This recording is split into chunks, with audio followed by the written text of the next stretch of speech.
Ryan, I think we need to redress the balance from all these very negative depictions of witches. All these, as in, like, we've had a bunch. Well, there's been a bunch. In this week, but not, like, weeks prior. There's no witches in Bond. Imagine if there was. What if, right, pitch in Hollywood, what if James Bond but his witches? Get out. Cue the music.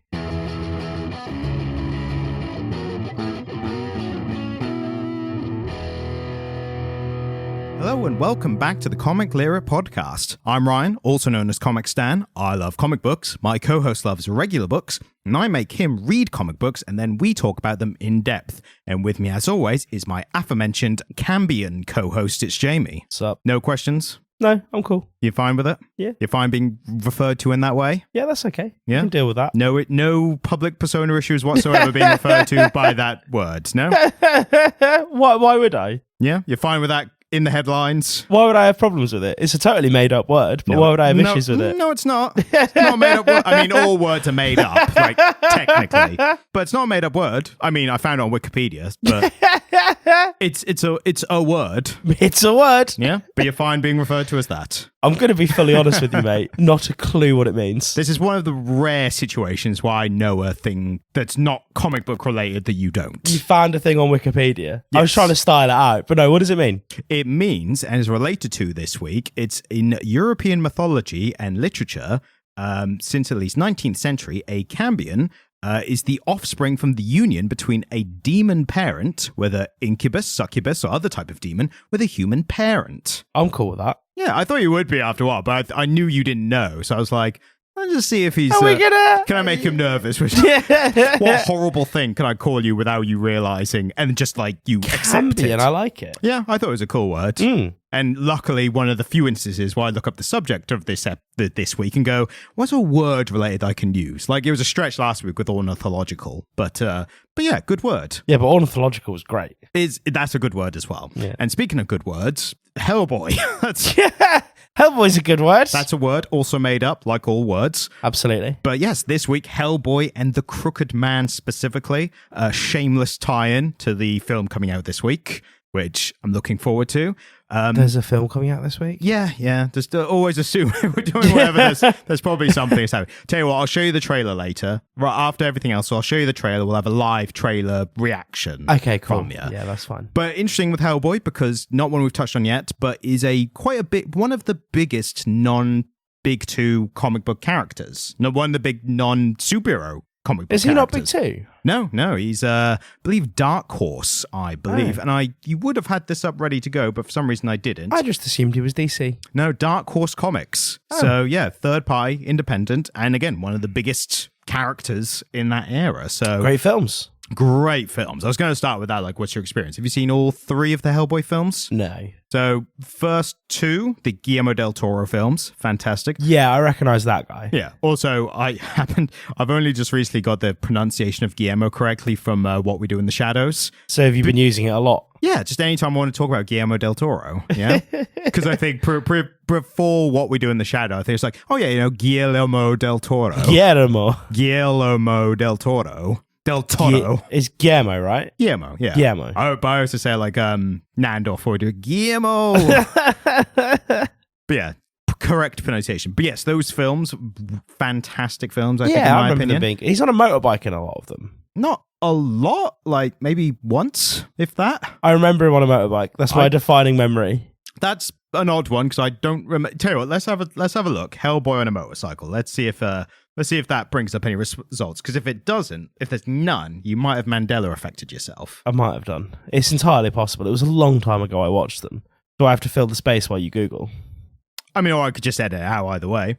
I've committed to the bit now. There doesn't appear to be any official like movie stills or anything. But the people want it. I mean, yes, the motorcycle community seems to be a big fan of it, so good on them. But also, we're all fans of Hellboy, so it's not that different, really. Yeah. You think like the local calligraphy society probably won Hellboy pens, like... I don't think they do. Well, you would know, but... I'm not part of their weird cult. Would you describe yourself as a calligraphist? A calligrapher. Calligrapher? I like calligraphy. Well, you're close enough to the thing then, aren't you? I have calligraphy pens and ink. If someone offered you a Hellboy calligraphy pen, Would you be excited about it? Only because I could talk about it on the podcast. For this episode specifically? Yeah, only because I have a comic book podcast, and so whenever I see anything comic book related, I'm like, oh, that's neat. If an old crooked man, in a robe of some kind in a market stall setting, offered you this Hellboy pen, and you were like, oh, that's cool, but I don't have any money on me. And they're like, oh, don't worry, you'll pay for it in other ways. And you're like, oh, cool, thanks. Then you go back to whoever you're with, and you're like, this dude just sold me this Hellboy pen. He was right over. Oh, wait, he's gone.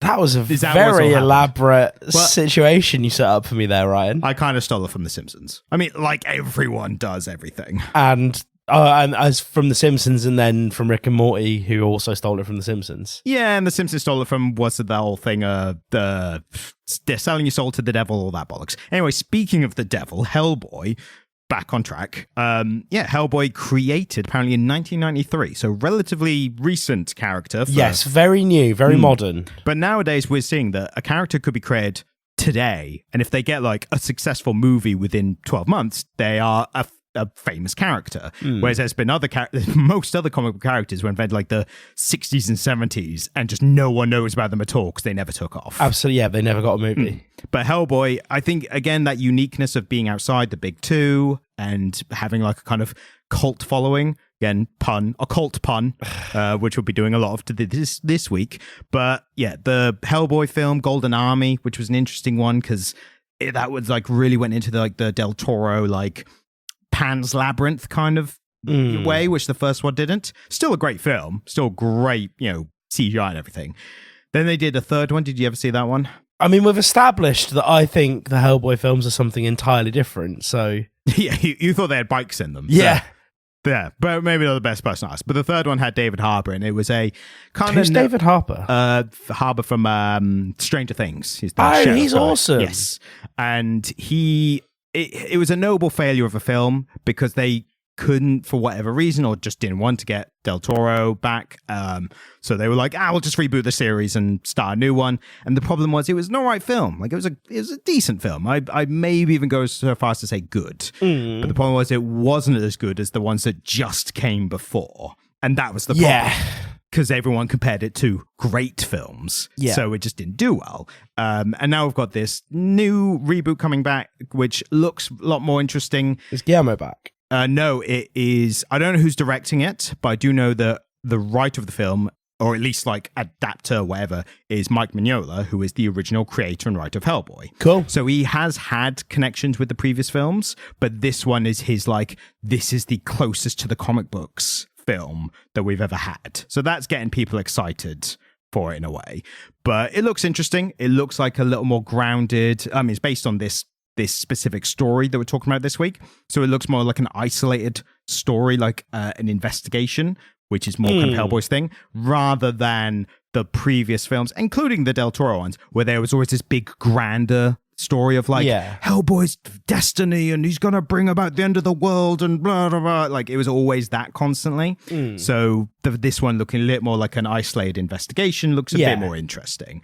But the other thing I'll say before we get into the comic is in terms of like comic book castings, like we've talked about particularly great ones, I do think we need to add Ron Perlman's Hellboy to that list. Yes. He is embodies the role. Yeah, he's great. And for someone to be covered in prosthetics and stuff as well, and still be able to kind of get that across, especially all that kind of relatability and kind of stuff, because that relates to the original character, what makes his character so fascinating, which we'll get into in more depth, but he's just a guy.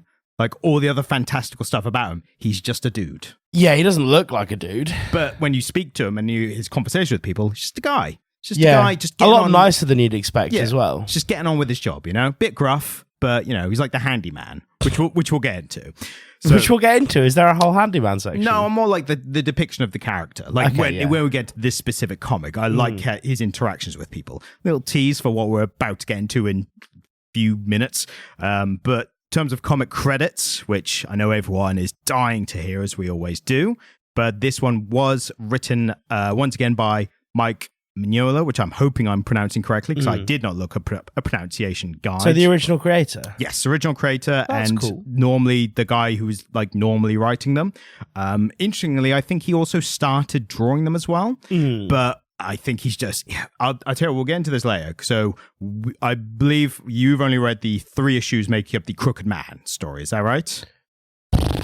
Yeah, we're gonna go with a soft yes on that. Did the story appear to finish? Yeah, kind of. That's okay. That's interesting. We'll get into that. But there's a story. There's a trade paperback of like the Crooked Man, but it's only 3 issues, so they threw in a kind of bunch of one shots in there as well. And one of the one shots is art by Mike Mignola as well from previous times. And looking at that, I could kind of tell like, oh, this is the kind of Hellboy I'm familiar with. Like this is the character. Like this look is kind of what I know. His drawing it's interesting. I will bring up some. Interesting is another word for bad, Ryan. I'll show you what I mean because. So this is just give you an idea of the drawing that's in a later kind of one-shot story after the Crooked Man. But okay. It's interesting to look. It's kind of very stylized. Kind of ugly. This is the thing. I maybe was going to go that bold, but I agree with the sentiment. It's a bit ugly. But even that... I'm going to be honest with you, though. The art and what I read, bit ugly. But I think that suits it. We'll get into the starting with the arting, but I will just say the Crooked Man was again scripted by Mignola, but art by a Richard Corben. And there's a couple of others we'll talk about after this, but this is just the main Crooked Man story. So starting with the arting, I thought the art was ugly in a way that complemented the story. I liked how off-putting and creepy it was. No, I appreciate that, and it was certainly artfully ugly. It wasn't just that it had been drawn by somebody who didn't know how to draw. It was abundantly clear that whomever had done that knew how to draw. I still found it a bit ugly. I just didn't find it enjoyable. I don't know if I'd call it enjoy. I didn't enjoy the art, but I think it suited the story perfectly. I liked the way that Hellboy was drawn throughout. Well, my first kind of noticing, because you get Hellboy introduced like first page essentially. The colors for the most part are very grey and dull, which I keep mentioning when we talk about like comics is on those like muted colors being a bit boring. But in this instance, it's contrasted against Hellboy's very rich red skin. Yes. So I liked he was like so contrasted against everything else. And Hellboy here is, if you went on a Pantone color chart and you found the reddest red that you could find, like the reddest crimson red you could find. Deep, rich red. Yes. I just found it all a bit ugly. I found a lot of the faces to just be disproportioned in a way that I didn't find appealing or attractive. And not to say I found them attractive, I meant attractive as pieces of art. And I'm not averse to things looking ugly. Not everything has to be consonant and pretty for me to like it, but I just didn't particularly like this. I think this is probably enhanced by the fact that I didn't particularly enjoy the story. I really enjoyed the story. Like, I really had a good time reading this. Which bits? We'll get into it, but I've got my list. I've got a list of everything I enjoyed. Oh, God, it's going to be one of those episodes, isn't it? It's going to be me telling you why you're wrong, but we'll get into that in a bit. No, because I'm rarely wrong. Well, we've got the receipts here, but in terms of the colours, still on the arting, a lot of pitch black using this, which I really enjoyed as well. And you don't see that often in comics, and I think that's because like a really dark, like a really matte black, is that I don't know if that's like just a texture thing, or is matte black a good way to describe like proper pitch black? I'll ask you because you know artists. Whether something is matte or gloss doesn't affect how black it is. All right, so pitch black, I'll say from now on. Yeah, I mean, because of the setting, it was inherently, the setting was quite rural, and it was often set at night, and so it had to be a mix of dark greens and dark browns and black, right? And the art isn't bad, and some of the landscapes are nice, but I just didn't find it particularly enjoyable on any level, Ryan, unfortunately. I think we're having a weird kind of dissonance here, because I agree with you, but I agree with you that's what made it good for me. You know what I mean? Yeah, totally. It's a dingy, dark, like horrible looking place to be in. Like it's grim, like it's all grim. And that I think is exactly what the story needs. Like you're in a place that you don't want to be in, and it all feels off, and the people look weird, like their faces all look weird. The one human whose face looks the most normal looks creepy in comparison, because everyone else looks like a weird old caricature. The one face that looks close to normal is like off-putting by contrast, you know? So I think this is all works to its... I agree with you on the sentiment, but my end result is like, but it all builds everything up in the way it should be. Yeah, no, and I totally agree with you that if you're into it, it's good. But it just fell flat for me. It just fell flat for me, unfortunately. I liked how all the humans were quite dead-eyed. Like, they literally, like, when they're staring almost at you through the page. Yes. They still don't look like they're looking at you. Oh, yeah, no, and the artist was absolutely trying to convey something there, and he got it across. And that comparison to Hellboy, who doesn't have any pupils, like the old Batman, Spider-Man style, and he looks more human. It is interesting that, Hellboy has the most human face here, even though it's bright red and has 2 giant horns that have been cut off at the stem. He always got a face that's just like, well, like that kind of very relatable look. In terms of the line work, like there's like an over the top use of lineage, if that's a thing. But like there's lots of little lines in like the bushes and the trees and stuff. Yes, no, it is. It's more of a detailed style than a traditional comic book style. You're seeing less of those big, thick, black, bold lines and more of a kind of sketchy line work, aren't you? Yeah. And it's not bad. This is the thing. This is, as I said up top, whomever drew this could clearly draw, and they've not done a bad job. It just fell flat for me. Yeah, I can understand as someone having the reaction of I didn't like it. Like, I'm not arguing like a different kind of reaction to it, but again, it's just but then my thinking was like, that's what we want. Like, if you had a horror film that looks like grim and bleak and disgusting at points, it's like, yeah, that's probably the story it's going for. Yeah. So I guess I like that genre maybe more. I think I'm more the horror fan of the two of us. So I mean, I like things that are grim. I live in England. Yes, you have to. I've lived in England for most of my adult life through choice. And so I enjoy a grim landscape. I love the north of England specifically. I enjoy a grim landscape. Clearly the colour grey is very appealing to me. But, and again, there's nothing wrong here. There's nothing bad about it. I just didn't like it. Well, this is rare. Normally we're on a similar page with art. And to be fair, stories for the past however many I don't know. Well. I think art is the place that you and I have had the most violent arguments on this podcast. Only the most notable, but not the most frequent. I think most of the time we are on the same page. I think it was in the early days when you hadn't even really started noticing comic book art yet. I hadn't thought about it in nearly as much depth as I do now. There was a point where you didn't notice the art, and I would point out all these flaws, and you'd be like, no, nothing wrong with it. And I'm like, no, it's broken, it's jank, what are you doing? Whereas that happens less frequently now. Yes, but then now here's me on the upside being like, no, that's why it's good. Yeah, absolutely. But this is a personal thing. I think this is such a stylized comic that I think this is a love it or hate it kind of style. I agree with you. And it's interesting that we fell down on opposite sides of that. But then I think maybe that's a credit to the comic. It's like if you open the first page, look at the first page of art, if you like it, keep reading, you're probably going to love it. If you don't, just give up there. And again, it has all of the elements of something that I would like, but it just fell flat for me, unfortunately. Well, let's get into the overall story. But before we get to that, speaking of, was it grim places in England? Yeah. Do you want to guess where Hellboy is from originally? Oh, he's from somewhere in England, isn't he? He is. He's from East Bromwich. He's from, what, in London? It just says East Bromwich, England. So I guess that's double check. East Bromwich. I think that's in London. Yeah, he mentions that he was born in a church in England, doesn't he? Yeah, the church was in Scotland, but apparently his mum, East Bromwich might be in. I would be upset if he was actually from Scotland and they kept calling it England because they just didn't know any fucking better. So apparently there's no actual East Bromwich. There's a West Bromwich. Where's West Bromwich? It is West Bromwich, coming market borough of the West Midlands. Oh, West Midlands. Yeah. Okay. So what's interesting is East Bromwich is fictional. It's a fictional place in England. They had to create a place that probably wasn't as grim as the actual England. It's like, well, no one's going to believe he's from there. Like, that's really grim. Nobody's going to believe he's from Milton Keynes. That's too grim. Exactly. Let's invent a place. But yeah, but his mum was from there. Dad was a demon, naturally.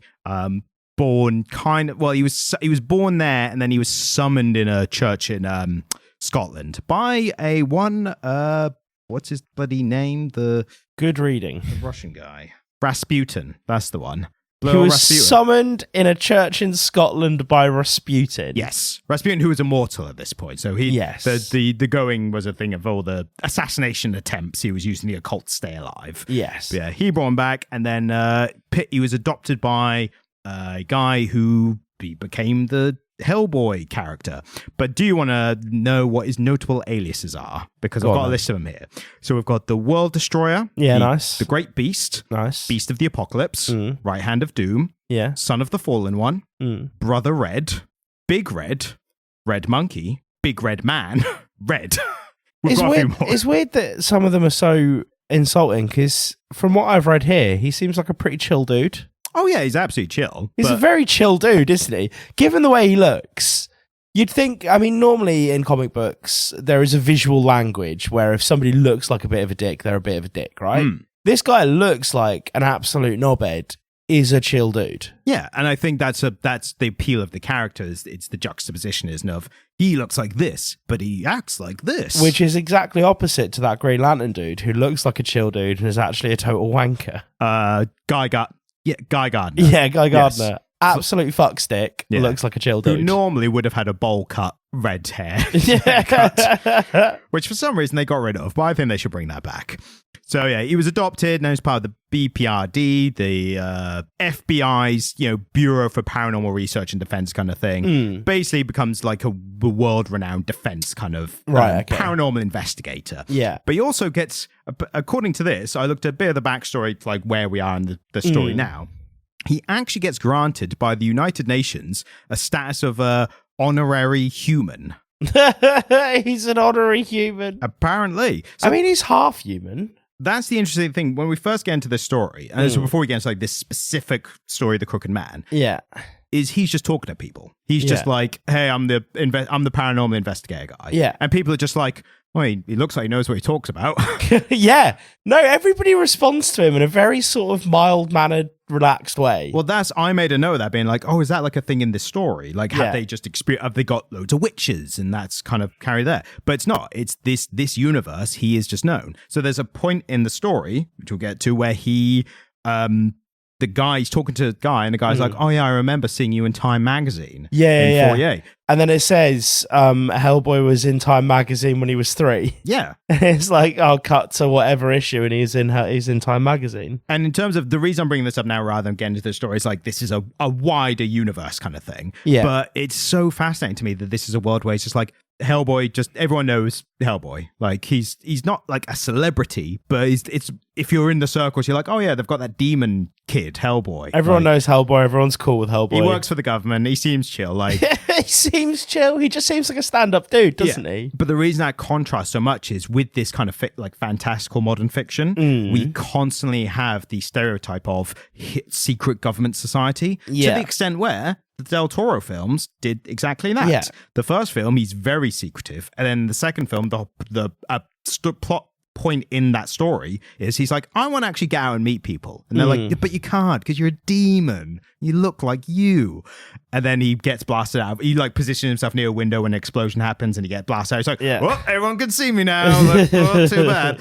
But I don't remember that. I've not seen those films. You probably haven't, no. You've Mandela affected yourself. It's like, it's just 2 hours of him riding a motorbike, isn't it? Genuinely, that's what I thought it was. It's just Hellboy on a motorbike with like, born to be wild. Or a Highway to Hell, probably. That's more probably. No, I like Born to be Wild. Yeah. Literally, he was born to be wild. So this story. Also, him getting that title of honorary human, that's probably, like, that's fantastical in itself. We have a hard job as a global society defining some people as human. I feel like an actual demon, half demon from hell. Which people? I'm not getting into that specifics. Oh, I think you have to. No, I don't. The non-demon people. That describes all people. Exactly. Except for the Tories. Well, except for the Tories. Fuck the Tories. But what I'm getting at is, like, we have human rights debates as a society. Oh, I see society. What you mean now. Sorry. Yeah. No, I understand why you didn't want to answer my question now. Right. Yeah. Okay. I was thinking of like a shadowy corporate elite that aren't. Oh, not the lizard people. Well, that's who I thought you were on about. No, they're cool. I didn't think you were just like, governments murdering their own citizens. Yay. The Queen didn't die. She just went home. But no, David Bowie didn't die. He went back to space. Yes. But I just find it like that's the most fantastic part. It's like, look, he's half demon from hell, but he's a really good paranormal investigator. So I think we just give him the honorary, like an honorary Harvard degree. He didn't go to Harvard, but he's not human. But we're giving him the honorary degree of being human. Again, I will reiterate, chill dude. Yes. Very chill dude. I love the idea that there's like some proper like far right evangelical Christians who are like, well, he's a demon. Of course we're not going to allow this. And then they meet him. He's like, it's a pretty chill dude, actually. I had a ghost problem. He helped me out with that. And, like he's really cool. I had some yucky fucks. He got rid of my yucky fucks. Yeah. Didn't overstay his welcome. No. Really nice. So yeah, we'll go into that. So yes, getting into the story. Do you want to give us a brief overview? No. You don't even want to give us a brief overview. Okay. I'll take the reins every once in a while. Yeah. So this is set in the Appalachian Mountains, which I didn't know was a thing until very recently. But apparently they're the mountains in Virginia, very wooded mountains. Very Hickville bumfuck. Yep. And it's always odd for us English people where America's like, oh yeah, we've got these woods. And we're like, oh yeah, we've got a woods. Like you can walk through it in about half an hour. It's like, no, these like states filled with woods. Like you could get lost and die in these woods. So yeah, it's set in that kind of weird setting. Hellboy's just passing through because he was literally just wrapping up something else. Like he wasn't even called to this. No, he was wrapping up something else. He was like, I'll take the long way home. I'll take the scenic route and have a look around, meet some of the locals, that kind of stuff. And then people are like, hey, it's that guy Hellboy. What's happening, man? Although this takes place in the 58, so they're probably just more like, Hath, who go there? 'Tis you, Hellboy. Nice to see you. That's not what Americans sounded like in the 50s. I have no idea what Allen Ginsberg was writing in the 50s. Hey, Daddy-O. There you go. I mean, these guys were not saying that. No, these guys were not beats, were they? I think it's that demon Hellboy creature. Yeah. It's pretty chill, though. He's a pretty chill dude. Pretty chill dude. That's why if you take nothing else away from this episode, Hellboy is a pretty chill dude. That is the cut and thrust of my argument here, because I don't have a lot else to say. Yeah. So he's passing through, and there's been a bit of an incident which looks a bit occult. A woman is kind of in a comatose state. Yeah. And he's like, this looks pretty witchy. And the women and the people there are like, there's a witch who lives down the road. And Hellboy's like, I think that might be connected then somewhat. And then a guy turns up, just happens to arrive home at this time, and he's like, yeah, I knew that girl. I was on my way to go see her, so I'll tag with you. And then they get into this little fantastical, grim adventure of occultness and witches and familiars and a horseman. So I had a lot of fun with this, like I said. So this falls into something that Preacher is kind of a little bit guilty of. And it's a vein of American fiction. That is just a bit too Christian for me. And I think that's my problem with it, is that it's all sort of, it's Hickville bumfuck American interior, very Christian. And if any Americans are offended by that at all, just know we have that here. We call them... Are we leaving in this pause for a dramatic effect? Yeah, I'm leaving the whole pause. Like the whole 20-second leaving pause. In the whole pause. I think we have like rural... I'm trying to think of a way this equally is offensive, just to be fair. We have rural bumfuck. We have Great Yarmouth. We have fields of bumfuck, and we have rural seaside town bumfucks. England is small enough that we don't really have enough space to have the level of Hickville bumfuck that you guys have in America. I'll tell you what, I think this sums up well. In England, we have little rural towns that are so distant from society and like that they basically compete. If you speak to them nationally, they will all claim to be the most incestuous parts of the UK. That's a common thing. No, so they will say that their nearest neighbour that is like 10 miles away is the most incestuous part of the UK. Okay. So Ryan and I are from a place called Norfolk, right? And we would tell you that Suffolk, which to be honest with you, there are, like, I have walked from Suffolk to Norfolk. Like, I've done that walk. It's not very long. We would argue that the Suffolk people are the inbred ones, and if you ask them, they'd be like, "Oh no, it's them Norfolk. Them lot from Norfolk. They're right inbred, boy." Yeah, we have a north-south divide in the south. Yes, like that's the way to describe it. But the point is, what's interesting about England is that our rural middle of nowhere towns are actually just a 25-minute walk from London. Yeah, of course. Like if you point yourself in any direction and drive for about 2 hours from anywhere in the UK, you will find London. Yes, it's not far at all, but no. to us it's far. Yeah, absolutely. Whereas this is sort of Hickville, bumfuck, American interior, you know. In the 50s as well. In the 50s. It's all a bit Christian morality. It's Jamie from the future here. You're about to hear me have a rant. I think I was just in a bad mood. We've left it in just for the integrity of the podcast. But just be aware, my opinion does soften over the next 45 minutes. It's rare that someone can preempt, like go back in time and prologue their rant. You know? Absolutely, but I have that opportunity. So exactly. My rant happens in 3, 2, and rant. Cue the rant.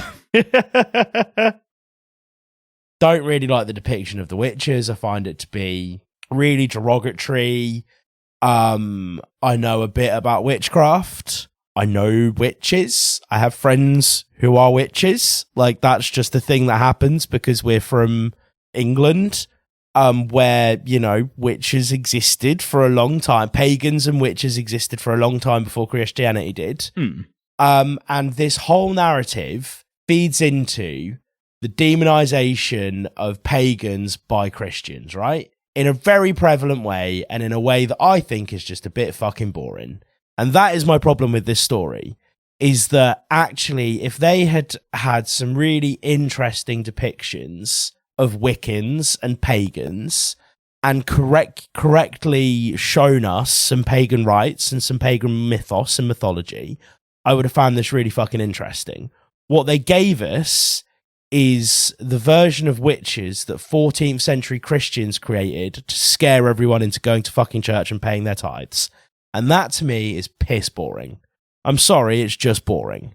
I enjoyed it. I found it that's totally fine. You're allowed to enjoy it, but ultimately it took a subject that I'm interested in and dealt with it in a really reductive, boring way.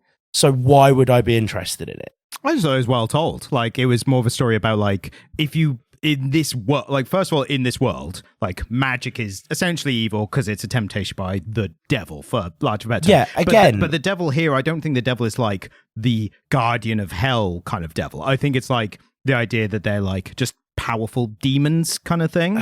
Because they talk about demons in it. But this is, like, I don't know what year this is from specifically, but the whole idea of, like, there's evil occult stuff going on. Like, I think you have to have I think it helps in this instance that it's a more stereotypical view of it, because you've also juxtaposing that against a demon paranormal investigator who's a chill bloke. Like, that's the kind of contrast. I agree with you. For this story to function, that is what they had to create.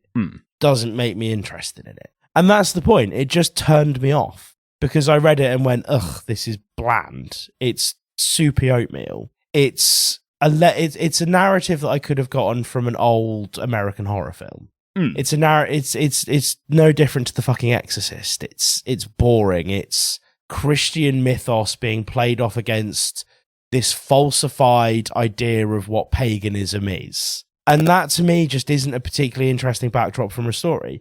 I liked the characters. I liked Hellboy. I liked the way that Hellboy interacted with people.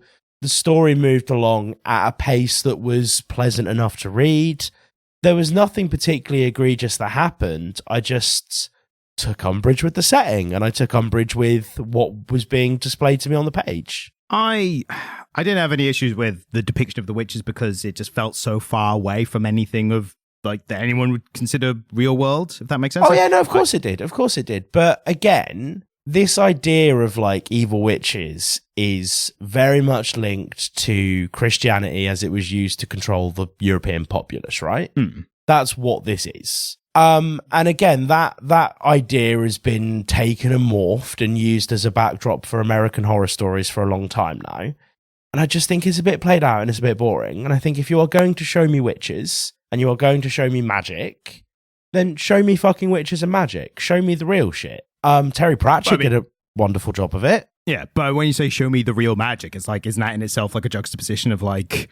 Magic's real. Yeah, all right. Don't fuck with the witches, mate. All right, Alan Moore. Don't fuck with the witches. They will put a hex on you. Like, that shit's scary. I, unfortunately, am beyond control of rigid atheist, in the sense that, like, unless I need to see this shit with my eyes, and I'd love to be proven wrong, show me some magic, but until the day I'm like, it's not real though, is it? Brian wakes up with hooves for hands. Maybe, and I'll be like, fair enough, like, I deserved it.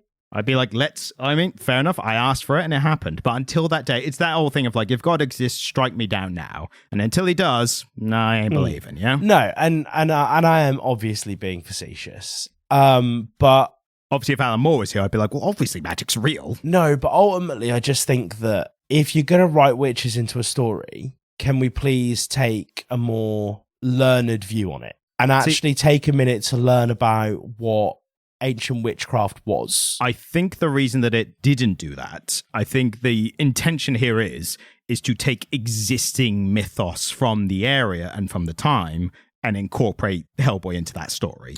Yeah, totally. And it does a good enough job of showing me sort of that weird American, and any American listening to this is instantly going to hate me because you lot are very religious compared to us in the UK. By the way, guys, just so you're aware, the UK is a deeply secular country. So, you know, we will, even though the church is linked to our monarchy, we will quite happily like take the Lord's name in vain, and we don't believe in that bullshit. It really depends on the area of America. If you're talking like populous states like, you know, New York, California, like anywhere that's not like the Sun Belt or the, you know, the South, most people are the same. Yeah. They just have strong, like, on a national level, they have those deep pockets, like this kind of area, where they believe that kind of thing. And in defense of it, I will say, there isn't, apart from one specific example, which I'll say now, it's there's a good foreshadowing, I thought, of the character being like, oh, you know, the devil can't set foot in a church kind of thing. And I thought that was good foreshadowing to what happens later, which we will get into. But apart from that, there's no explicit, like, oh, you need your cross, and you should have said your prayers, and you shouldn't have said that about Jesus, because now you're getting witched. Like, there's none of that. It's just like, it's an evil. No, you are right. There is less of that. It's an evil that's happening. And also, if you trace it back, the main cause of all this is the crooked man. Yeah. So I do think it has struck a balance where it's showing both a full-fledged witch who is fully on board with the evil, like, let's go. And then you've got the depiction of a witch who fell into it because of circumstances beyond her control. You've got a character whose husband and babies all passed away, left with nothing else, and she started shooting up witchcraft. Exactly, yeah. How did you start doing witchcraft? Oh, wow. I fell into a bad crowd. But that's...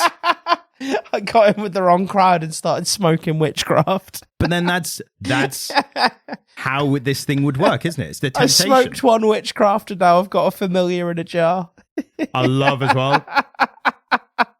Hellboy, when talk about familiars, he's like, oh, bloody hate familiars. Just doesn't elaborate any further. Yes. He's like, here's a thing. He's in it so deep, he's just like, bloody hate these. And no one's like, what's a familiar? And then he does like an exposition dump of like, well, you'll see. You know, he's just like, bloody hate those. Yeah. And no one asked. Like, I like that little stuff. But in terms of depiction, like, it is all that kind of like evil from the devil kind of thing. And I think they can take that liberty of having this like, the devil is magic and the occult and you're making a deal with it and don't, you know, that you wrong paths kind of bollocks. I think they're allowed to do that more here because the other side is demon from hell who's a chill guy. Like, there's a spectrum, there's already a spectrum, and we're just showing the more stereotypical part of it because in this world, that is the one that would appear more so, you know, especially in these kind of isolated areas, like ripe for tricking people to come and join your coven and all that bollocks. Well, I mean, really, though, if we're going to get into it, if we're actually going to get into it, sure, it's the people hunting down the witches who are the evil ones, right? I mean, in real life, yes. Because 100%. It was just used as a way to murder eccentric women. Yeah, that's the real life. Absolutely. But this is very far. This is like really, really fictionalized version. This is taking the ridiculous stories that were used for, you know, horrible means in real life, but it's taken out like, what if it's real kind of thing. Like, oh my God, that woman can read. She must be a witch. We must burn her. Or she said it was going to rain tomorrow, and then it did. And we should drown. We should drown her because if she dies, she was fine actually. Yeah, totally. Yes. If she died, she wasn't a witch. So brutal. And to be fair as well, the reaction from the people, right? They find this comatose woman, and Hellboy's just passing through. It's like, bloody hell, good job you turned up because we've got a thing that looks like a witchin'. They're not like they're talking about Cora down the road. She's a witch. She might have something to do with this. That's fairly tame compared to what it would have been, which would have been like, it was her down the road. I saw her look at a cat once. She's a witch, and we should burn her. Yeah. It's really subdued. It's really like, I think it might be her because she's a witchin'. And she was a witch. She was a witch. She was doing some witchy stuff. And they were just like, they were acting like they were trying to be politically correct about accusing someone of being a witch. But like, I think she's done some witch stuff. I don't know for sure. Like, I may have seen it. Like, and they turn up and she's just there in a big crooked hat. Yeah, just like riding a broomstick. And you still can't accuse someone of being a witch. You can't outright call someone a witch just because they're riding a broomstick. Would you like to hear one of my favourite stories from the war about witches? During the war? During the war. Sure. So, I'll put a time code in. Yeah, no, this is a really interesting one. There was a platoon or a squadron of Russian bomber pilots, all women, right, who they just wanted to be involved in the war effort. And so the Air Force were like, yeah, that's fine, but we're not going to give you proper kit. So they gave them a bunch of old agricultural planes. So planes like crop dusters? Yeah, but they were old, like, twin-engine, propeller-propelled planes with canvas bodies, right? Not proper bombers. So the only way that they could make it work was to get as close to the target as they could, go dead stick, so turn their engines off, basically fly right over the target, drop a bunch of incendiary bombs, because they wouldn't even give them proper kit. They were just fire bombs that they were dropping on them. And then they would start their engines and fly away, right? And because they were in these really slow planes, if they didn't hit the target and the Germans were able to take off and fight them, they would never be able to keep up in a dogfight. Like, they had no guns. They were canvas-bodied agricultural planes. They got the name the Night Witches because you would hear the flapping of the canvas and then suddenly you would be on fire and then you'd see this old plane fucking off. And they had one of the highest success rates of any Russian bombing platoon. That's cool. That is interesting. And they became known among the Germans as the Night Witches because the flapping of the canvas sounded like the flapping of a cloak. That's very cool, actually. Isn't it rad? Yeah. Kind of ties in like with the whole Russian thing as the Baba Yaga, who I found out in Hellboy's history, he shot her eye out in one of his adventures. And apparently she retained a grudge for a long time about that. Wouldn't you? Well, if you're the Baba Yaga, it's like, you're asking for, aren't you? It's like, one person finally fought back and it was the hell demon man. It was the demon man with the missing horns. Exactly. What happened to Hellboy's horns? He files them down. Oh. Yeah, it's part of his kind of like rejecting his demon heritage, essentially. Oh, that's kind of cool. Yeah, I mean, it's part of the story of like his act of choosing to, be a part of humanity. Be a chill dude. Well, and I think it went a long way to his official recognizing as a honorary human. An honorary human, yeah. I love that. Honorary human. It's like, look at him. He shaved his horns down. It's like, all right, yeah, he's putting in the effort. We can all see that.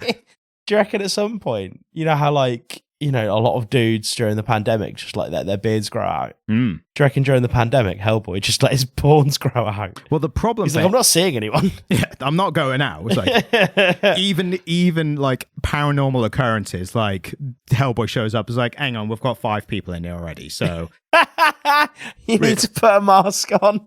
I don't know how demons work, but we can't take any risks. So it's very early days. We don't know how the virus works. Also, do you want to know? Would you like to guess what his right hand of doom smells like? Cod and chips. Not that far off. It's apparently smells of dry roasted peanuts. Why dry roasted peanuts? Just maybe it's like a brimstone thing. It's also a bit salty as well, maybe. But yeah, that's what's had. Apparently, his demon dad cut off his hand as a baby, right? And attached this occult like stone hand to it for reasons. I think it was to like unlock him later in life, or something. And he was just drunk and eating some bar nuts at the time.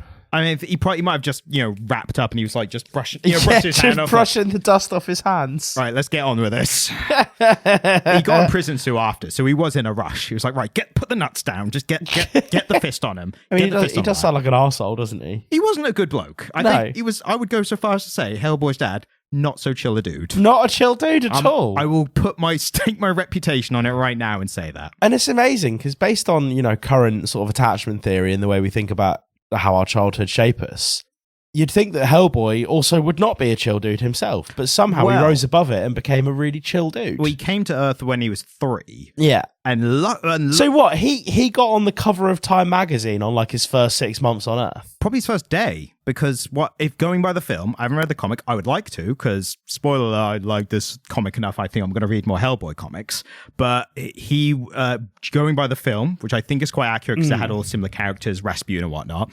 Nazis, they were the ones trying to bring him, they were trying to summon him. Yeah. But while they were trying, it was the Allied forces knew they were up to something and were there to stop it. They opened the portal, he came out, then the Allied forces were like, right, stop all this now, you've gone too far, like, we're shutting you down now. And then they found Hellboy, and the guy who went on to basically become his adopted dad, who essentially was his dad, a man named... That guy must be the chillest dude. Well, with a name like Professor Trevor Broom Brutenholm, pretty chill dude probably, because he's nicknamed after a broom. I mean, blessed are the step parents, And he raised a hell child to be a pretty chill dude, so I think he passed on. Blessed are the adopted parents. But you think, if they hadn't have done that, he not only would have been born of hell, raised by Nazis. Yeah, it was a really close call. It's a really close call. Nature versus nurture is like, could have gone one of two ways. Yeah, totally.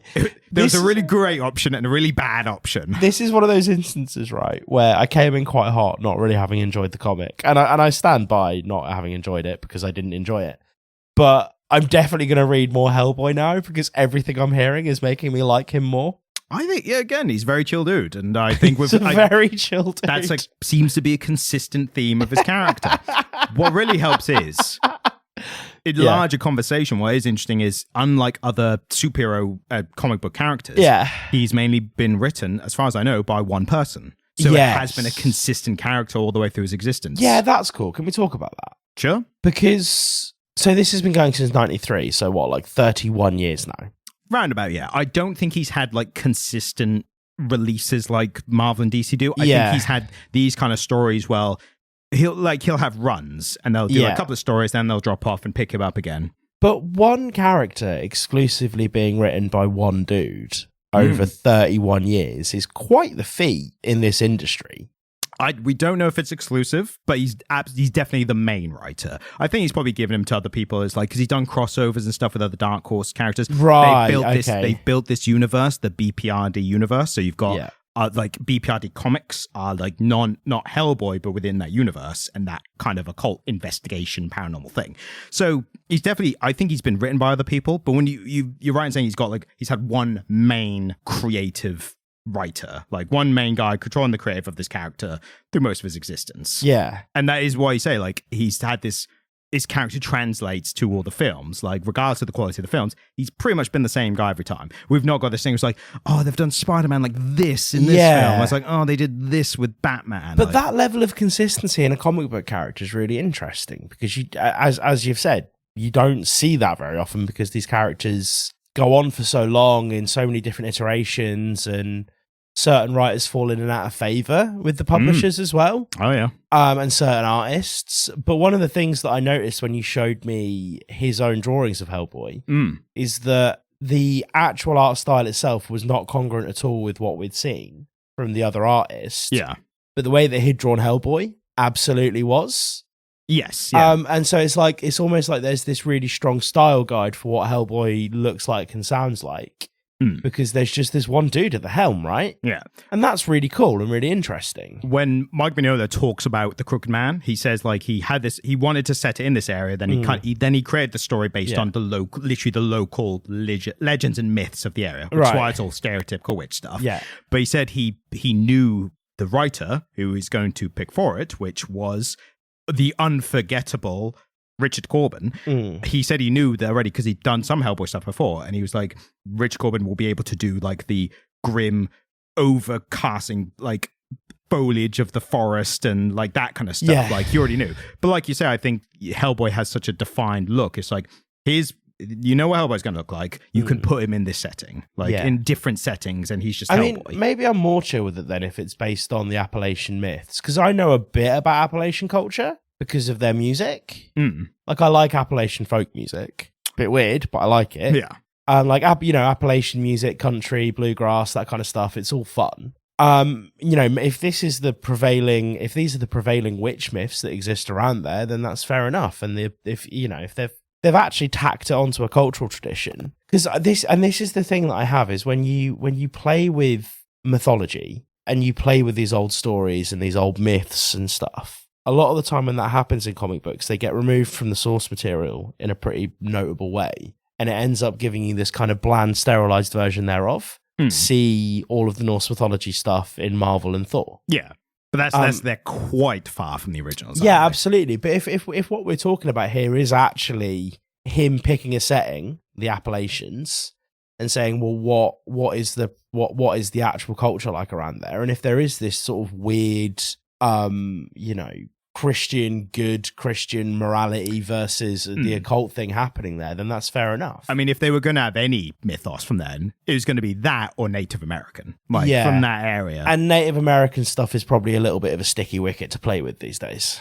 I think if you get the right, if you get informed, of the right stuff, I think you can take some creative liberties with it because it's fiction. As long as you're not just making up complete bollocks and then presenting it as if yes, I think it can be done. But it's a larger conversation for probably more learned people. Well, yeah, I mean, yeah. I know a bit about the Native American stories. But no, definitely not enough to just write a comic. We'd have to do some research first, which I think has been done. We would need to read at least 3 Wikipedia articles. Yes. And copy the sources. Yeah. We'd have to go beyond the sources of the Wikipedia articles. One thing I did forget to mention the art, but I thought is notable in a few points is the panel layout. I enjoyed the story, so I thought very good pacing through most of the way. But there was a specific point where he's kind of getting covered with these little monsters. Yeah. And the paneling does get shorter, more faster. Yeah. And I think it did a good job of depicting this sudden rapidness of the situation. Yeah. I thought that was a good point as well. Good panel layout throughout the thing. I mean, panel layout is it's something that we talk about periodically, isn't it? One of us will get a bee in our bonnet about panel layout every once in a while, and it will come up a lot on the podcast. I did notice it here, and I do see what you mean. They were definitely using it to control the pacing, weren't they? I think it was great pace as well when it's Hellboy and the guy are investigating the suspected witch's home, and there are a lot of panels which is just nothing happening, just the setting the kind of eerie tone of the situation. There's candle lit and mostly black, and it's just quiet, and they're just looking around. And normally I think most the big 2 comics would rush to be I haven't found anything. Have you? No. Okay, let's sit down and talk about a backstory for a bit, and then maybe something will happen. Gets there very naturally, very subtly. Yeah, you're right. And actually thinking back on it now, reflecting upon it a bit more than I already had, there is a sort of naturalistic feel to the dialogue, isn't there? I was about to mention the dialogue. Things are happening at a pace that feels very human. There's no over exposition apart from when it's needed. I mean, there's very little exposition actually. Just literally backstory, personal backstory. But there's no pitch up was the witch's ball things, which they deduce is probably what caused the comatose state of the woman.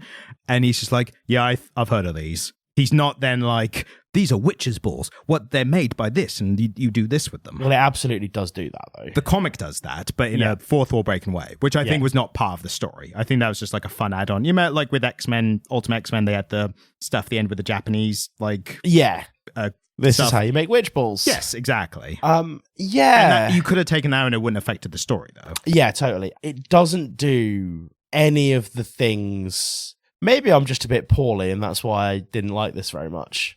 Maybe. It might just be that I'm a little bit unwell and not in a very good mood. I thought you were going to enjoy it more, at least, than the Constantine comic, because I think that's a comparable thing, comparable kind of setting and I don't remember the Constantine comic. You didn't like it. You thought it was a bit The one, Constantine on the bus in America. Like, Oh, driving God, on. that was fucking awful. Yeah.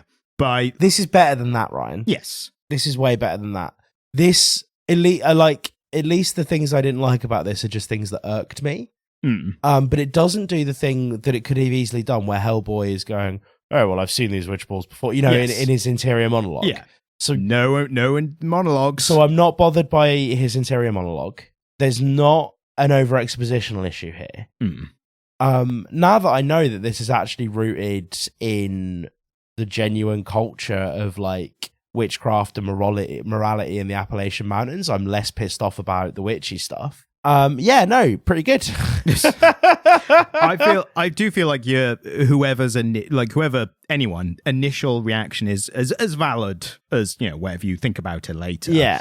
I think with the witch stuff, it didn't bother me at all because I was just I didn't even think about like depiction of, because obviously there's like horrible real life connotations with witch trials and all that bollocks. Yeah. I thought this was so, even though it's influenced by like whatever the actual myths of the place are, I feel like it's still so fantastical. There's again, like I said, there's no kind of like the people are like, we should burn the witch. They're just like, let the demon guy handle it. Like he's going to investigate. Yes. And I think that was a very important choice to not depict it in like a bad way. Yeah. Like, again, we know in real life, women who were persecuted for these like witch trial things. Yeah. And I think that part of that, the reason that people were so quick to be like, let's burn the witch, is because they knew there weren't witches. Like, yes, that's of it. course. This setting, I think I like the contrast where they're like, they believe in witches. They're not like, let's go round to her house and confront her. They're like, fucking, you see what she did to her? Like, we ain't doing shit. Like, I think that if there were real witches in the world, this is the more appropriate reaction. And in fairness, a really cool moment is seeing Cora? Should we get into? I think you know what you're about to say. We get into the spoilers of the comic if you start, because we've avoid the spoilers. There's not huge spoilers, but there is a story kind of ending. So Cora's skin is laid out on the bed, yes, and she like returns that home as a feral raccoon and like slithers back into her skin and jumps up as Cora. Not feral, very well behaved. Yeah, going back into her own home. As raccoons go, she was quite a. Do you know what? As raccoons go, she was a pretty chill dude. Exactly. A lot of chill people. The only one who aren't chill is like the evil witch and the crooked man. Everyone else is fairly chill. Oh, I like the crooked man. Oh yeah, I'm not saying not to like him, but he wasn't chill. Tom. Yeah, he was. Tom Farrer? No, that's the main character. The crooked man is the old man. Oh yeah, sorry, yeah. The crooked one, you know, the one that the one that was crooked. But yeah, they're the only ones that are chill. Everyone else is. Even Tom Farrell, the main guy, is like pretty daunting situation he's in. He's like, well, better go on with it. Better crack on. Better make sure I don't use my magic cat bone. That I really like the Catbone story. Yeah, I really enjoyed how it went. Very simple story. I like this more than I thought I did, Ryan. This is one of those where maybe I'm just not in a very good mood. Did I not tell you earlier? I was like, I'm going to tell you why you were wrong. Yeah, you said that jokingly, but no. Turns out that was foreshadowing. Yeah, no. What I did is I let myself talk too much and didn't like my own argument. And was like, oh, that's weird. That's not actually how I feel. I must be wrong. Yeah, I must be wrong. I don't like my own argument. I must be wrong. To be fair, all I've done is explain why I liked it. So maybe that's enough. Maybe we'll do some more Hellboy. Hopefully this new Hellboy film will take off like the new franchise or something. So that'll give us an excuse to do more Hellboy in the future. But it's that whole Catbone story, I thought it was really simple and effective. Yeah. Like as a boy, he's like this witch, this beautiful naked woman who's like, hey, want to do some witchcraft? And he's like a 13-year-old boy. He's like, yes, like, yeah, of course. It's like, yeah, go boil a dead cat and then get a bone. And, I like the little rules of the magic that are like bollocks. But if you follow them here, then they do stuff. She's like, whichever bone you're holding, when you see the devil, that's your magic bone.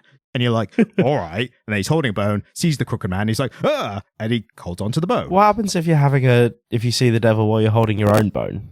It needs to be a cat bone. Do you have a cat bone for a penis? Don't out me. Then I think you're fine. Does it have to be a cat bone? I assume so. I mean, why cat bones? That might just be a spell. I mean, cats are famously witch-related creatures, aren't they? They are, yeah. Very you go much back so. to like ancient Egypt, like they've always been like on the cusp of magic and shit. Do you know why cats are witch-related? Look witchy? No, it's a really interesting story. All right, I'll put time codes in. Go on. So the the conventions of witches as being women who hung around in big hats with cats stirring cauldrons comes from brewers. Oh, wow. So all of the... Pre-Macbeth, I'm guessing?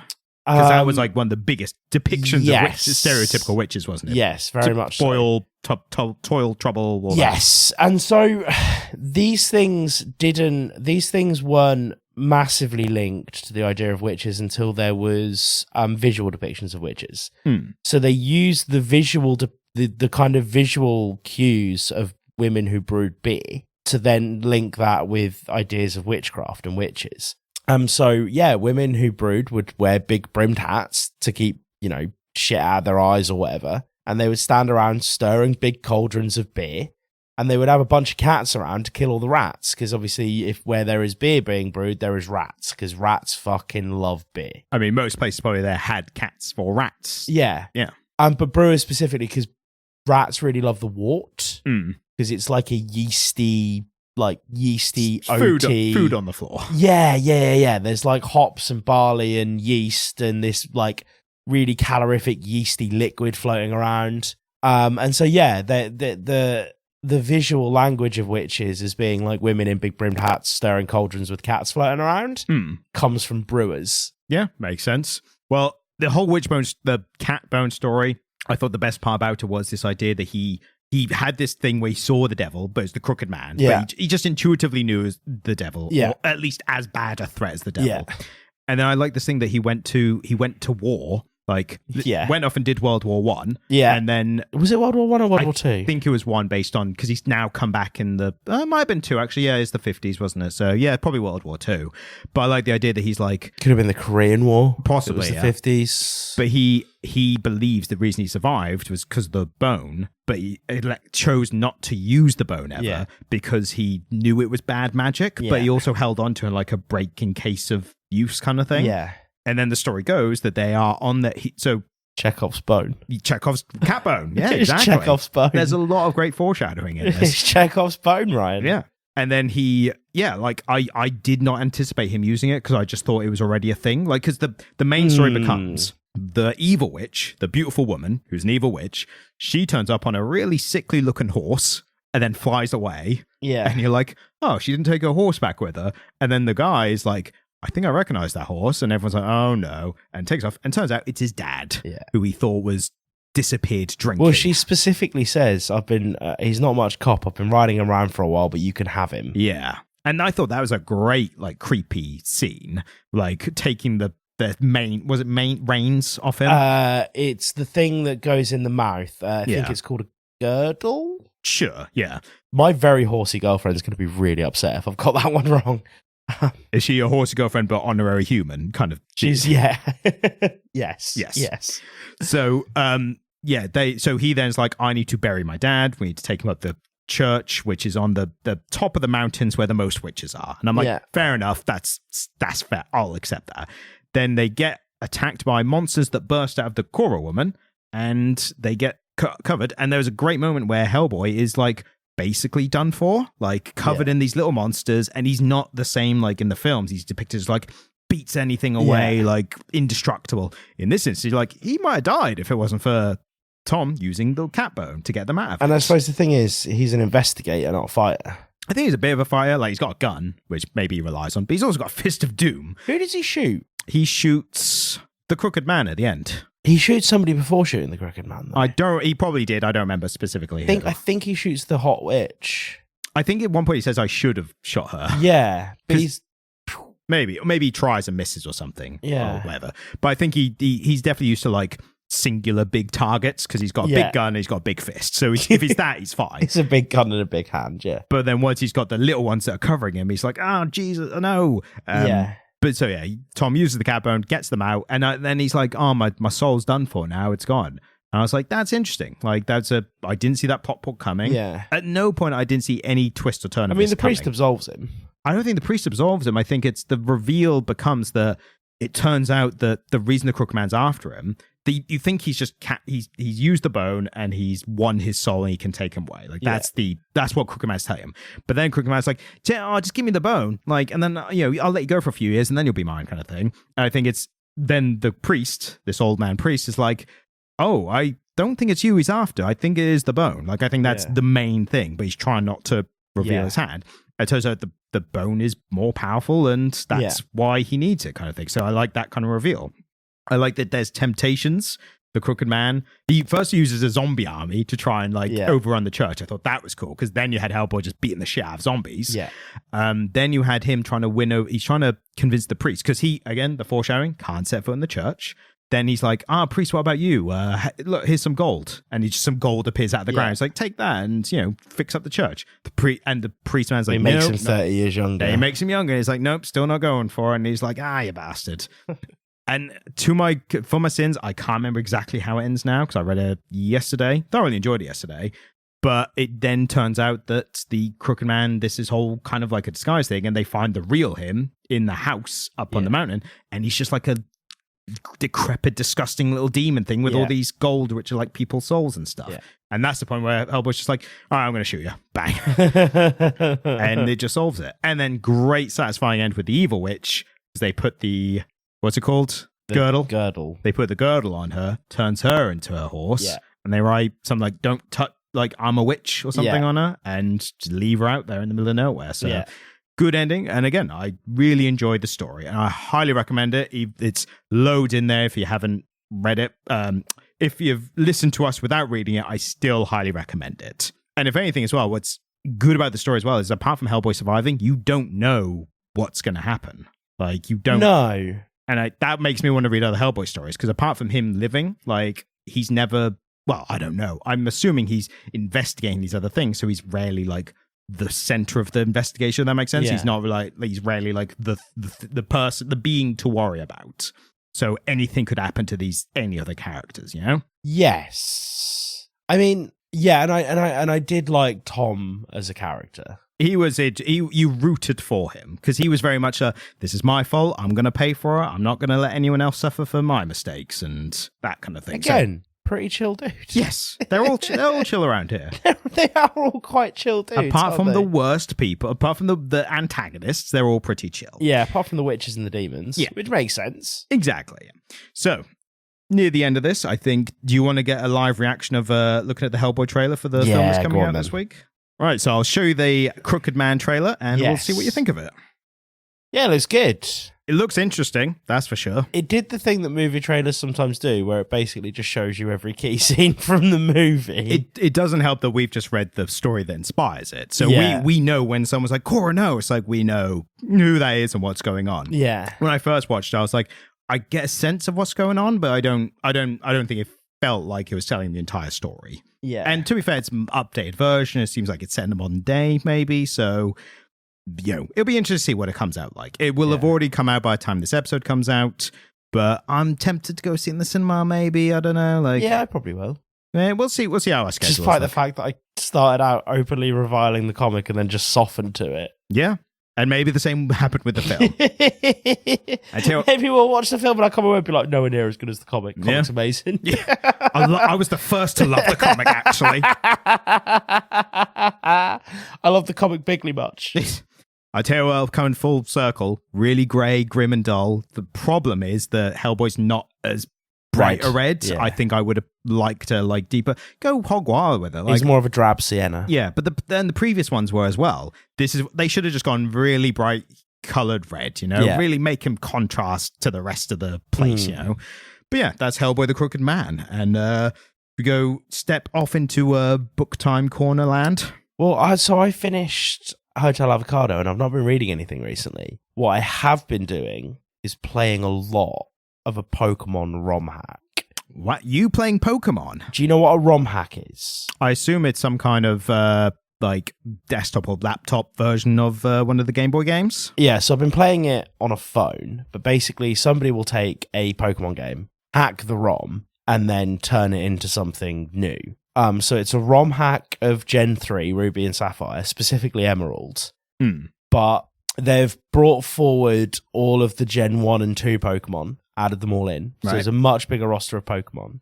They've made the gym leaders and the Elite Four more difficult, which makes it very Nuzlockable, obviously. And they've put it into the art style of the Gen 2 games. So they've made it look like Gold and Silver, but every place has its own unique textures. So it's like a really pretty aesthetic ROM hack of Pokemon Emerald that I've been nuzlocking recently, and that's taken up a lot of my time. I'll show you it now because it is real pretty. Okay, well, as long as you get some more book reading after this, because you got to represent the book readers on this Absolutely. on this podcast. But Hotel Avocado, I just finished it. It's really great. Did that end good?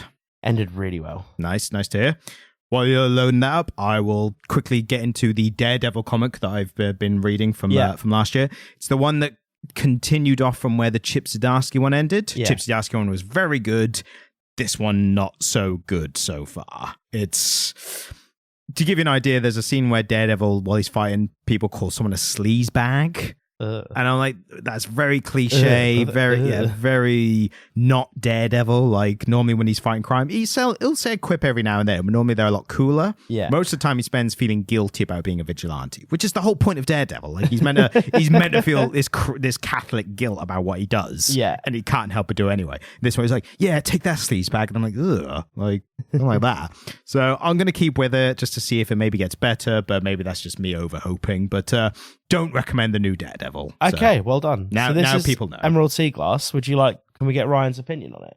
It looks bright. Look how pretty it is. It looks very pretty. So what, is this official release or? No, this is like... Are Nintendo going to sue us for talking about it? Well... Because they're suing Power World. I've heard about this. Yeah, absolutely. No, so these ROM hacks, Nintendo don't like them. But they really don't like anything unofficial. They don't like. Yeah, so they don't love them. The general rule of thumb is that you don't charge people for them if you make one. Right. That softens the blow a little bit. Doesn't it? Although I did see that the guy who made this one has a tip jar. I mean, it's optional, isn't it? It's a loophole. Yeah, he has like a digital tip jar on the website. But no, Pokemon ROM hacks are kind of like, in the Nuzlocking community, they're a big deal because Nuzlockers want harder ROM hacks. They want harder versions of the games, right? Yeah. And also they want some of the modern quality of life features of modern Pokemon games, but in the old 2D ones. And so people will just hack them into the old games. And so this is very much that. Like, it has some of the modern quality of life features, but also looks very much like an old Pokemon game. I definitely empathize with the players when are making games harder for themselves, because I'm a Dark Souls Elden Ring player. Yes. And that is full of people who do a lot of crazy stuff to make the game harder for themselves. Yeah. Mainly doing things like no kill, no death playthroughs, Well, there was that one guy who did that, wasn't there? Yeah, he was fun, though. Oh, I'm sorry, buddy. I've been sat with Ryan's dog. His name is Dog. For the entirety of this recording, and I just sat up and moved, and he looks very unsettled by the fact I've moved. He's all right. He deals with me all the time because he tries to sleep near me, and I'm such a fidgeter. Like, he's never going to properly sleep. But yeah, Elden Ring and Dark Souls people there was like, I completed it with no hits, and imagine like the developers being like, why? Yeah, like, absolutely. Why did you do that to yourself? And this is the thing, like, modern Pokemon games don't lend themselves to being Nuzlocked just because for mechanical reasons. And so really, the Pokemon community, by the time Nuzlocking was a big thing, like a big thing, like Pandemic, Twitch, that kind of era. Yeah. Pokemon had already moved on from making games that were particularly Nuzlockable. And so I don't really think that these ROM hackers are taking money from Nintendo, because all they're doing is building on Nintendo's previous stuff to make it usable in a way that we want it to be. Oh yeah, in terms of ethics, like, most people would have no issue with If it. Nintendo came out with a really difficult 2D Pokemon game, which had an option called hard mode, where you could only catch the first thing from every route, and your Pokemon died and went into a special like box where you couldn't use them anymore after they fainted, the Nuzlocke community would buy it in their droves. Like, if Nintendo catered to us, we would buy official products. But the fact that they don't means that the community have just started modding their old products to do what we want them to do. Yeah. And so, like, I don't think it's the end of the world. I think Nintendo definitely need to acknowledge the community that exists around their old games and say, right, we should cater to you kids and actually just make you some shit that you want. Like, the Nuzlocking community are crying out for a really well-made Pokemon game that is of a certain difficulty that is built to be Nuzlocked. Yeah. The problem with Nintendo is, to put it very simply, they're very much we don't want to do it and we don't want anyone else to do it. But to explain it a bit more, it's more of a case of they don't want to put the resources in because Nintendo, like a lot of publishers and whatnot, they're just trying to make the most money possible from their resources. For them, I think the resources to make the thing, it for them doesn't justify the money they could get for it. And in the same vein, even though people will do it for free, they don't trust, like, we're not paying you, so we can't tell you what to do. Yeah. So we don't trust you to do on your own to perfect our interests, but also we don't want to pay you either. Like, that's their kind of stance, isn't it? Yeah, totally. And it's totally understandable. But this is why the rise of games like Power World is a thing, because they're doing stuff that Nintendo refused to. Yeah. And then Nintendo go like, oh, you can't do that. And to be fair, Nintendo, they're like, you copied a lot of designs for Pokemon, like specific Pokemon, but then Power World are going to be like, yeah, but, tweak it a little bit and it's different, isn't it? Like, that's... But also, I think the argument then becomes, some of the Pokemon are just like a literal set of keys. Yes. Or a pigeon or a rat. It's like you borrowed so much from life. I don't know that you can necessarily copyright. And that's the argument, isn't it? Absolutely. So, yeah, I think Power World are going to be fine. Apparently, the makers of Power World are like close with Microsoft now. Yeah. So they've got backing. So they'll be fine. I need to play Power World, really. Wish that would be fun to get your input on that from the perspective of a deep Pokemon fan. Yeah, because I still play a lot of 2D Pokemon games.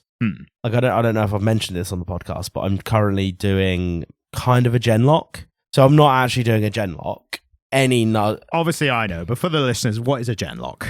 So basically, you do a series of Pokemon Nuzlocks, but you carry forward your team from the previous game. So you basically hack in eggs for the 6 Mons that you finished the last run with, and you get them for free in your next game.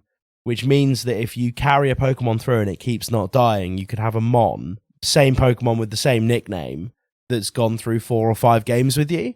That death would be a rough death. Right. Just upping the stakes. Yeah, totally. So I'm running through them in order of release. I'm Nuzlocking, I'm currently on Gen 3. I've done a successful Nuzlocke of Gen 1, Gen 2, the Gen 1, Gen 3 remake. I'm now doing Gen 3. And it's just taking a while because Nuzlocks are hard. They sound difficult. Specifically hardcore Nuzlocks, which is what I do. Yeah. So I do. Because you're hardcore. I do itemless hardcore Nuzlocke. Right. If anybody, to be honest with you, I imagine the comic book community and the Nuzlocke community, there's a lot of crossover. There might be some overlap. I think there's so many niche tastes now that you could be a couple and not touch any of the others. So maybe there's some crossover. Maybe we'll do Pokemon again at some point and not have the same experience as the Dragon Ball manga. Hopefully. We did the Pokemon episode was like episode 2, wasn't it? Yes. And if you really on, if you're listening and thinking, I don't see a Dragon Ball episode, there's a reason. Deep lore, deep podcast lore. So, next week, we are tying in with the Joker film coming out, Joker A Folie Deux, I believe it's called. So I suggested, hey, should we do something to tie in? And you immediately jumped on, let's do Killing Joke. Yeah, let's just do it. We're still in the Moreverse kind of from Watchmen. There's still some residual More universe stuff on us, so let's do it while we're here. So next week, defense of wizards, we should do some more. So next week, Killing Joke. Maybe is he a pagan witch or so, a Wiccan or something? I don't think he's actually a wizard, mate. If I'm honest with you. That kind of ruins the mystique of it. I think he's just a bitter old man with a beard. Who of us aren't these days? All right, so do you want to take us home? Do you want to take us home? You never get to do it. Oh, I'll give it a good bloody go. Give it a whirl. Thank you for listening, you the dear viewer. Listener. How quickly did I fuck it up? I'm done. I've given up. No. Thank you for listening. I really appreciate any time spent on anything we make. If you liked it, then please go to your podcatcher of choice and give us a 5-star review if it enables it to. If you give it 5 stars or write something, we will read it out on the podcast.